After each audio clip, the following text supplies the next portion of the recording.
From the land of frozen lakes, this is 10,000 Takes. Brought to you by Minnesota Score Radio. Wally and Eric back for yet another week as we slice and dice the always busy, always topical, super saturated Minnesota sports scene. And we're going to talk baseball out of the chute today. And kudos to number 7, Joe Mauer, gets the Hall call in his first year of eligibility. So how about that? That's rare air. Yeah. It really is. Obviously, Kirby Puckett got in his first go-around. Paul Molitor got in his first go-around. But not many guys get in the first go-around. I don't think Harmon got in his first go-around. No, a lot of guys are forced to squirm and wait and almost beg. The longer it goes on. Exactly. He waited forever. You have campaigns that are, conducted in your behalf. But I'll start out by saying this. Probably the two cities based on per capita population that churn out the most Hall of Fame players would be Mobile, Alabama, and St. Paul, Minnesota, because now you have Dave Winfield, Paul Molitor, Jack Morris, and Joe Mauer from St. Paul. And I know Mobile's got guys like Willie McCovey and Willie Mays and Henry Aaron, but St. Paul, not bad. Who would have thunk it? Well, and there's another guy, by the way, that had to wait a long time, Jack Morris. I mean, he waited forever as well. I think him and Bert were the outliers and waited just forever to get in, and thankfully they're both in. But I think that the thinking of the voters, as the voters have changed over the years, because you have a younger demographic of voters now, I think that that's changed. They're not forcing guys to wait around as much. If you deserve to be in, you deserve to be in now as much as you do 3 years from now or 5 years from now. Yeah. I think that that's the correct thinking, honestly. I look at it like taking an early pension. You want to enjoy it as long as you can. Right. Yeah, if you make a guy wait 2, 3, 4, 5, maybe 10 years, well, why? Yeah. Joe Mauer can enjoy this forever, right? Exactly. And good for him. He was a great role model for Twins territory, young kids. Doubt. I jokingly would call him Vanilla Ice. I mean, just a slice of humble pie, very stoic, very cool, all that stuff. But deep down was the the heart of a competitor and a guy who was a tremendous multi-sport athlete and chose baseball, and he played it in the Twin Cities, and it's one of the all-time greats as far as the Minnesota Twins go. Yeah, and to that end, as far as multi-sport athlete, I remember I did one of his high school basketball games. It was, I think it was the third place game at the old St. Paul Civic Center. It was before the X was built. And he was playing basketball, and the game was at the Roy Wilkins Auditorium. Wow. And I did that game on the radio, and this guy's a pretty good basketball player, too. And I remember doing his football games. Yeah. I'd done a couple of his football games. But then I saw him play basketball, and I said, I hear he's pretty good at baseball. Yeah, rumor has it. Now, I was told by Larry Sr. that Larry Jr. had a basketball game against Joe Mauer when they were prep athletes, and it's the stuff of legend. Yeah. Because Larry Jr. will be in the Hall of Fame as soon as he's eligible. Well, and I saw a quote from Larry Jr. As a matter of fact, I saw an interview with Larry Jr. that said, Joe Mauer could have been in the NFL and probably would have won the Heisman in college and probably would be in the Pro Football Hall of Fame as well. So when a guy like Larry Fitzgerald Jr. says that, who of course is going to go to Canton in another year or so, that tells you all you need to know. Well, and they're kind of similar, in their demeanor and their personality, and just high-quality people raised well. I got to know Jake and Teresa, the late Jake Mauer, did some Little League events on the radio, and boy, I mean, just down-to-earth, salt of the earth people. Yeah, I mean, Midwest through and through, and there was no air about him. Joe's our kid, but so's the other ones they have. The Mauer family, and of course, if you buy a car in the Twin Cities, odds are good you'll get it from Mauer. Well, I know you do. Yeah, I got one. There you go. He's giving up a free plug. I didn't get a discount though. Yeah. Well, and he had the quick swing that he was promoting. That I think his uncle or his cousin had that thing going. That was the hitting device that Joe used, basically ball falling out of a tube. And Joe got pretty good at hitting that ball out of a tube and out of the pitcher's hand as well. As a matter of fact, the only catcher to ever win 3 batting titles. I think he had 3 Gold Gloves, a 306 lifetime batting average. I mean, you can just go down the list of accolades. It's phenomenal career. And unfortunately, the injury, the concussion, the injury that he had, in 2013 just kind of changed everything, and he became a first baseman after that and DH'd, but did not take away from the voters knowing how good he was as a catcher. Well, and that's why he's in. I mean, you cut to the chase. It's not based on the back half of his career as a first baseman, although he became a very good defensive first baseman. It took him a year or two, but once he got comfortable there, his glove was solid. Yeah, he did. And, that's a power position. He didn't give the Twins a lot of home runs from the first base spot. But catchers, elite catchers are hard to find. And, he was one of them for, 10 years. And, he's right there in that Johnny Bench, Yogi Berra, right, Buster Posey category. And I said this to you on the radio, and I know we got to take a break here, but you could compare what he did as a catcher to what Ernie Banks did as a shortstop. Ernie Banks, shortstop is defense first position. Catcher is a defense position, right? Well, the back half of Ernie Banks' career, he was at first base. He really wasn't, the offensive player that you normally would need at first. Neither was Joe. But Ernie Banks got into the Hall of Fame. It was like hands down, Ernie's in. And I think that a lot of voters probably looked at that and said, wait a minute. You can't do that with a guy like Ernie Banks and not do it with Joe Mauer. It didn't hurt that Mauer did not alienate any voters. Oh, because that's they're true. baseball that's writers. Part of the deal. And boy, they are thin-skinned, and if you don't treat them right, they're going to make you pay, as Jack Morris and Burt Blyleven found out. You're right. So, all right, stick around. Coming out of the bullpen to talk Joe Mauer is Joe Nathan, who threw a lot of pitches to Joe back in the day. This is 10K Takes, your Joe Mauer ticket. In Lakeville, Minnesota, dozens of meeting venues are ready to host your next corporate event, banquet, and holiday party. Lakeville has unique conference facilities, a variety of hotels, an abundance of team-building options, and dining that are sure to impress. For suggestions that suit your needs, please call the Lakeville Convention and Visitors Bureau at 952-469-2020 or go to visitlakeville.org. Lakeville, we mean business. The excitement is real at Fond du Lac Casino. With over 650 slots to play, there's always something going on right in the heart of downtown Duluth. Come in to enjoy 2 floors of entertainment where you'll find some of the hottest new games along with a number of the old favorites. Play at your comfort level all the way up to high stakes where the payouts can be huge. Relax in a comfortable atmosphere and maybe get a beverage while you gather and have fun with your friends. Open 7 days a week so you can have a great time out at Fond du Lac. I've been meaning to give you these for many years. I think they're perfect.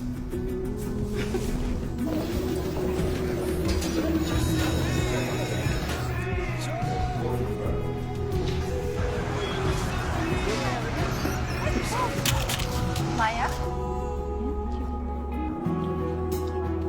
Oh, I love your earring. Why didn't you try these?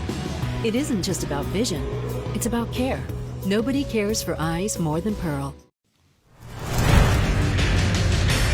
Welcome back. 10,000 Takes continues. Wally and Eric. And, of course, as we discussed in segment 1, Joe Mauer into the Hall of Fame. And who better to talk about Joe Mauer than a guy that threw to him his entire Twins career, reliever Joe Nathan, joining us now. Joe, your first impression when you hear the words Joe Mauer with regard to him as your teammate all those years? Oh, just fantastic player, fantastic person, fantastic family. Got to play at home. It's really just a storybook tale. His whole career and well deserved. It couldn't happen to a better person. And just so excited for him. Joe, from a pitcher's perspective, how did Joe Mauer call a game? In your case, you're coming in. Most cases, 9th inning, trying to close it out, seal the deal. What was the kinship between you and Joe Mauer? I would bet throughout my entire time with him, you could probably count on one hand the amount of times that I actually shook a pitch that he put down. Wow. And I told him right from the start, I said, listen, I'm going to put the pressure on you to put the right fingers down. But really, in my mindset, it was about execution. And whatever pitch he does call, if I execute, it's the right one. But for me, I had a lot of trust in him. I knew his brain worked differently as a hitter.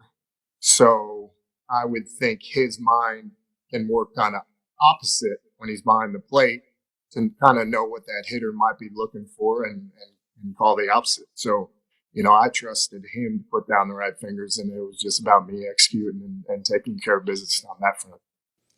And that's saying something, because when you started with the Twins, that was a young Joe Mauer. It was either his first or second year as a Minnesota Twin. So that's really saying something, that you weren't shaking him off even as he was a 22-year-old catcher or whatever he was at that time.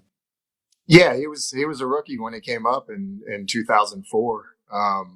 But I think spring training was huge, especially that year, for Joe, for myself, for us as a pitching staff to get to know him.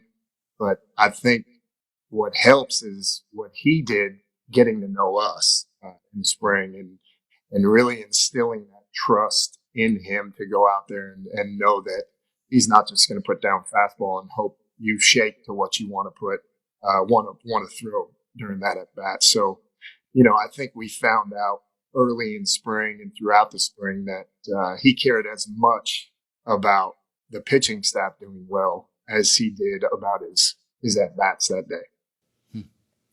So where do you rank Joe as a hitter, also being a catcher? I always think of Johnny Bench or Yogi Berra at the top of the food chain. Buster Posey was very good, but Joe's got to be top 5, right?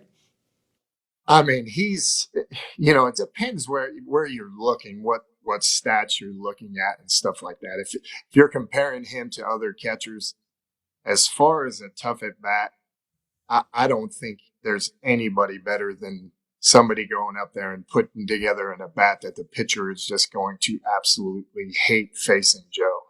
I think he's probably one of the best, probably him and Euclid maybe, at going 0-2 to 3-2 and then working at a 10-pitch walk or a 10-pitch single or a 10-pitch double or whatever he's going to do at the plate. Usually a positive for him, but those are the guys that just give you headaches as far as pitchers. The guys that get up and get it first or second pitch, if they get a hit, it doesn't kill you. But when you're sitting there grinding through a 10 to 12 pitch at bat, and then he ends up getting a base hit, those are the ones that just mentally drain you. So as far as a tough at bat, there's not much better than Joe. Putting barrel to ball, short swing, doesn't try to do too much. He's just one of those guys that just gives you fits. What was he like as a teammate behind the scenes? Not necessarily on the field, but in the clubhouse, on the plane, that type of thing. There had to be something that was different about Joe other than being cool Joe. There had to be something in his past that we don't know about. To be honest, if you know the secret, tell me, because that's him.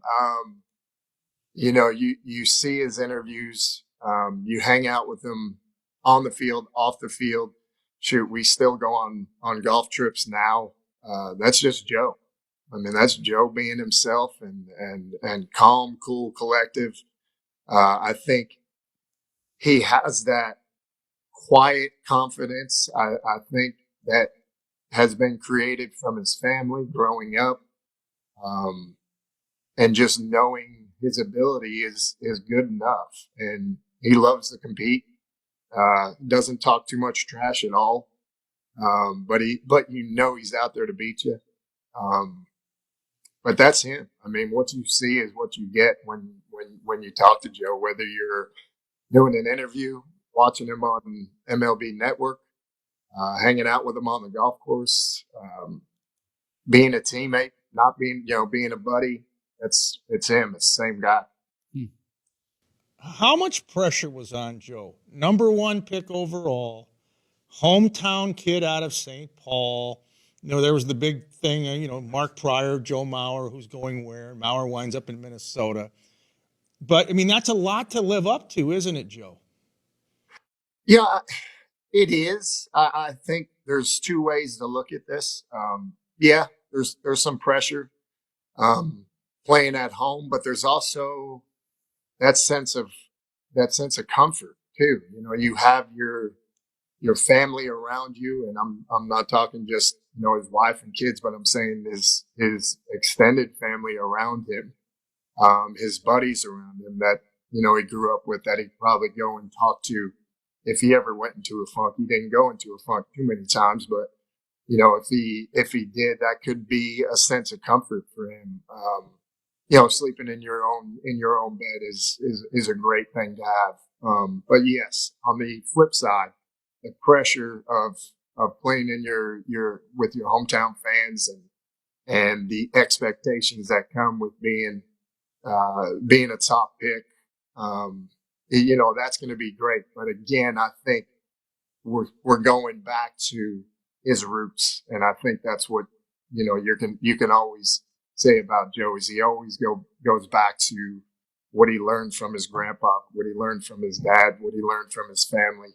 And I think that really kept him level-headed, never got too high, never got too low. And, you know, usually the guys that can stay on that even keel have a pretty good chance of succeeding in this game. Did he have any nicknames? Joe? No. I call him JoJo right now. Every time I talk to him, it's JoJo. So, you know, I think, you know, we never put a nickname on him. I just always, you know, it should probably be Cool Joe, but or Joe Cool, but Joe Cool, yeah, like Snoopy. But, yeah, like Snoopy. But you know, for me, it was always just, "What's up, JoJo?" So. And Joe, here's a guy, Joe Mauer, that was a multi-sport athlete. He could have gone to Florida State, full ride scholarship, play quarterback for Bobby Bowden, you know, Seminoles, a powerhouse. Had he gone down that road, do you think he'd be in the NFL or would have been in the NFL? I mean, I wouldn't bet against him. That's for sure. Like I said, I think the guy loved to compete. He loved to win. So, you know, I don't know what that route, where it would have taken him. But, like I said, if I was a betting man, I wouldn't have bet against him for sure. Yeah. Well, Joe, we appreciate your perspective on the other Joe Mauer, who, of course, is now going into baseball's Hall of Fame. And you had the pleasure of playing with him for all those years. And I'm sure you're gratified in knowing that you're part of it, actually. So appreciate you spending some time with us. Thank you, guys. Always a pleasure. Thank you. All right. Here's Joe Nathan, the Twins' all-time leading closer, and he's closing on Joe Mauer, this week's edition of 10,000 Takes. Stay with us, more after this. I've been meaning to give you these for many years. I think they're perfect.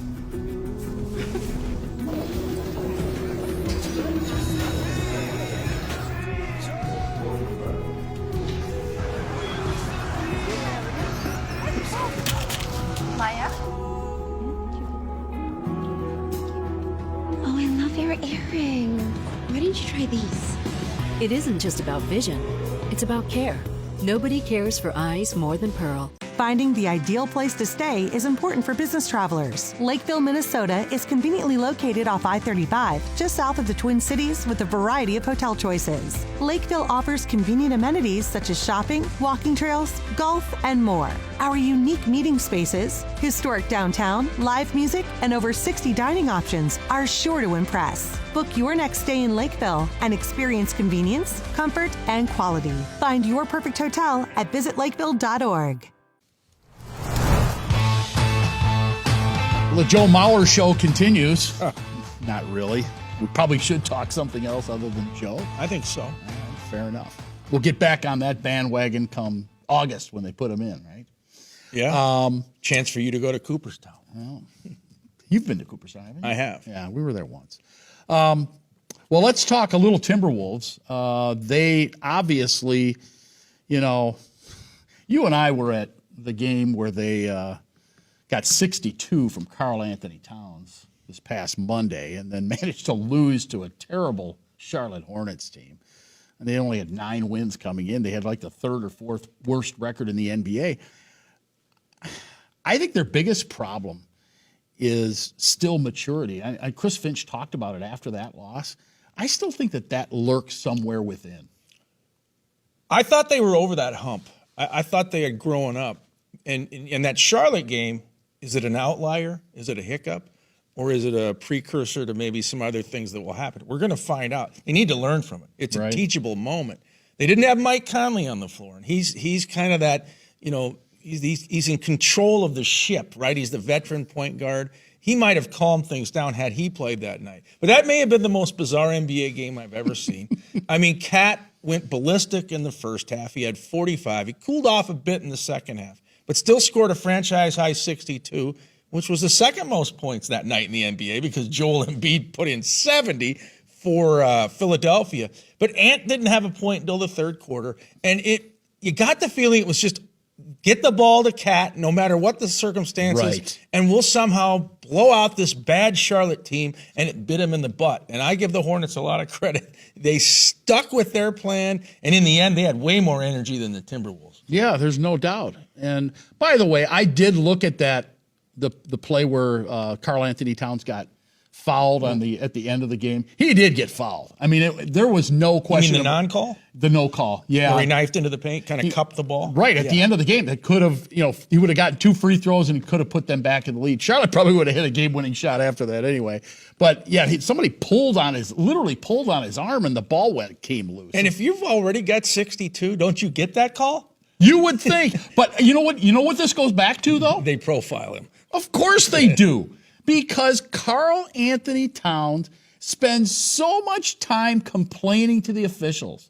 And, of course, he spent that entire time out after they got the foul, and he complained and complained some more.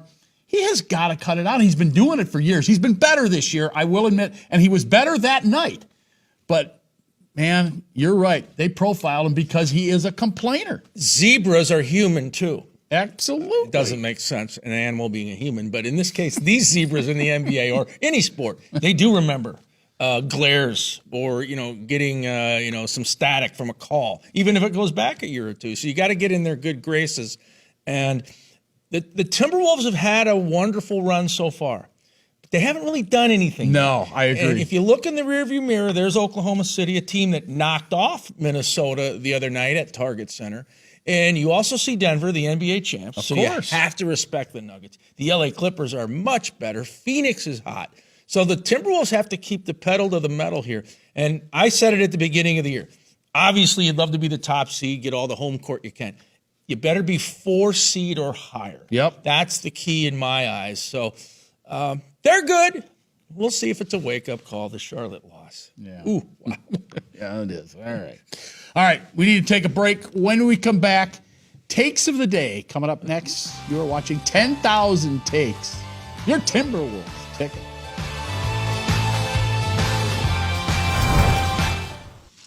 The excitement is real at Fond du Lac Casino. With over 650 slots to play, there's always something going on right in the heart of downtown Duluth. Come in to enjoy 2 floors of entertainment where you'll find some of the hottest new games along with a number of the old favorites. Play at your comfort level all the way up to high stakes where the payouts can be huge. Relax in a comfortable atmosphere and maybe get a beverage while you gather and have fun with your friends. Open 7 days a week so you can have a great time out at Fond du Lac. I've been meaning to give you these for many years. I think they're perfect.